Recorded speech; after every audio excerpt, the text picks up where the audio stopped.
Hello નમસ્કાર મિત્રો, આપણી યુટ્યુબ ચેનલ ગુજરાત જીકે ગુરુ પર હું તમારું હાર્દિક સ્વાગત કરું છું. મિત્રો, કંડક્ટરની જે પરીક્ષા જે હતી એમની પ્રોવિઝનલ આન્સર કી જે છે આન્સર કી એ આવી ગઈ છે. તારીખ 1/1/2025 એટલે કે નવા વર્ષની શરૂઆતમાં જ કંડક્ટરની પ્રોવિઝનલ આન્સર કી જે છે એ આપવામાં આવી છે. 29/12/2024 રોજ પરીક્ષા લેવામાં આવી હતી અને 1/1/2025 રોજની પ્રોવિઝનલ આન્સર કી આવી ગઈ છે. તો આપણે એક કંડક્ટરના અંદાજિત મેરિટનો એક વિડીયો આગળ આપણે બનાવેલો હતો, પરંતુ એ આન્સર કી પહેલાંનો હતો. ઓકે, તો આન્સર કી આવી ત્યારબાદ ઘણા મિત્રોને 2-3 માર્કનો ઘટાડો પણ આવ્યો છે અને કોઈને વધારો પણ આવ્યો છે. તો હવે આ પ્રોવિઝનલ આન્સર કી આવી ગઈ. હવે એના આધારે અંદાજિત કેટલું મેરિટ રહેશે તો એનો આપણે આ વિડીયો ફરી વખત આપણે બનાવીએ છીએ. વિડીયો શરૂ કરતાં પહેલાં ચેનલ પર નવા હોય ચેનલને સબસ્ક્રાઈબ કરી લો. વિડીયો સારો લાગે તો લાઇક કરજો, તમારા મિત્રો જોડે શેર કરી શકો છો. અને પ્રોવિઝનલ આન્સર કી બાદ તમારા માર્ક કેટલા થાય છે એ તમે કેટેગરી સહિત તમે નીચે કોમેન્ટમાં જરૂર બતાવજો. અને આપણે જે આ એનાલિસિસના આધારે જે આપણે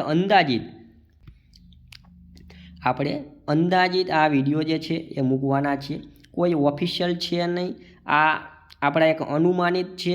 ઓકે, કે આવું હોઈ પણ શકે અને આવું ન પણ થઈ શકે, આવું મેરિટ. ઓકે, તો એના આધારે આપણે આ વિડીયો જે છે બનાવવા જઈ રહ્યા છીએ. આપણે આગળ એક વિડીયો બનાવી એમાં ત્યારે પણ આપણે વાત કરી લઈ કે આમાં ટોટલ 2320 જગ્યા છે. ટોટલ કેટલી? 2320 જગ્યા છે. એમાં સામાન્યની 639 અને 314 મહિલાની. ઈડબ્લ્યુએસમાં 155 સામાન્ય અને 76 મહિલાની. ઓબીસીમાં 420 મેલની અને 206 ફિમેલની.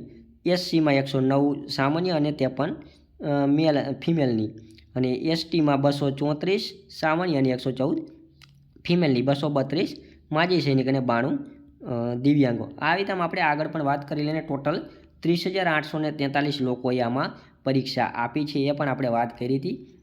અને પેપરનું લેવલ કેવું હશે એ પણ આપણે વાત કરી હતી કે પેપરનું લેવલ કેવું હતું.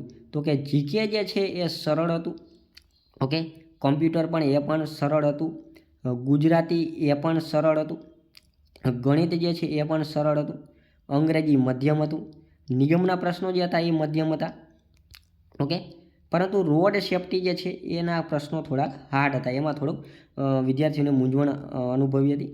ત્યારબાદ પ્રાથમિક સારવારના ક્વેશ્ચન મધ્યમ હતા, અમુક ઇઝી હતા અને અમુક મધ્યમ હતા એમ ટૂંકમાં. તો આવું જે છે એ પેપરનું લેવલ હતું. તો આના આપણે આવું એનાલિસિસ કર્યું હતું. ઓકે, પરંતુ હવે પ્રોવિઝનલ આન્સર કી આવી. તો પ્રોવિઝનલ આન્સર કી જે છે એની અંદર અમુક સવાલમાં ફેરફાર થયેલા છે. તો એક કે કંડક્ટર જે છે એ બસને પોલીસ સ્ટેશને કેટલા બેલ મારે ત્યારે પોલીસ સ્ટેશને લઈ જાય. તો ઘણા બધા મિત્રોને એ સવાલમાં ઘણાને ખોટો પડ્યો છે, ઘણાને સાચો પડ્યો છે. કેમ કે આમાંથી એક પણ નહીં એવો એક જવાબ આપ્યો હતો એમ ટૂંકમાં કે 2 બેલ પાડે ત્યારે 3 બેલ પાડે ત્યારે 5 બેલ પાડે ત્યારે આમાંથી એક પણ નહીં. આન્સર કીમાં 5 બેલ પાડે ત્યારે કંડક્ટર જે છે બસને પોલીસ સ્ટેશનમાં લઈ જાય એવો સવાલનો જવાબ આપ્યો હતો. તો ઘણા બધાના મિત્રોને આ સવાલનો જવાબ છે ખોટો પણ પડ્યો હશે. તો એક આમાં થોડું કન્ફ્યુઝન હતું એક આ સવાલમાં. પછી એક પીળા રંગની તૂટક લાઇનવાળામાં એમાં પણ ઘણાને કન્ફ્યુઝન છે. પછી એક કર્મણી અને ભાવેવાળામાં પણ કન્ફ્યુઝન હતું. ઓકે, તો આવીમાં કંઈક થોડો ઘણો કંઈક પ્રોબ્લેમ ક્વેશ્ચનમાં અટપટામાં એમાં કોઈના માઇનસ તે 2-3 માર્ક ઘટ્યા છે પ્રોવિઝનલમાં, કોઈના વધ્યા પણ હશે એની અંદર. અને આપણે આગળ વધીએ કે 2021માં જ્યારે ભરતી પડી ત્યારે શું હતું કે 12માના 10માના 40%, 12માના 20% અને કોલેજના 10%, એના આધારિત એનું 70માંથી મેરિટ બનતું. અને જે 100 માર્કનું લેખિત પરીક્ષા આવે એના 30 માર્કનું મેરિટ બનતું. એટલે ટોટલ એથી 100 માર્કનું મેરિટ બનતું હતું. ત્યારે કેટલું મેરિટ રહ્યું હતું તો એની પણ આપણે પહેલાં વાત કરી લઈએ. તો બિન અનામત સામાન્યમાં 71 રહ્યું હતું. પછી બિન અનામત મહિલામાં 65 રહ્યું હતું.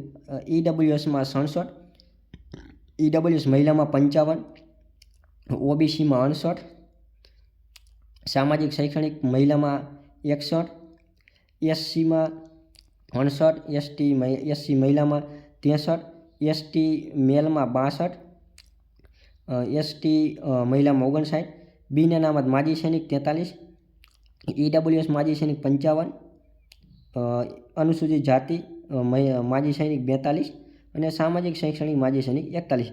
આવું કંઈક મેરિટ છેલ્લી ભરતીમાં રહ્યું હતું. તો હવે આપણે જોઈએ કે આ પ્રોવિઝનલ માર્કશીટ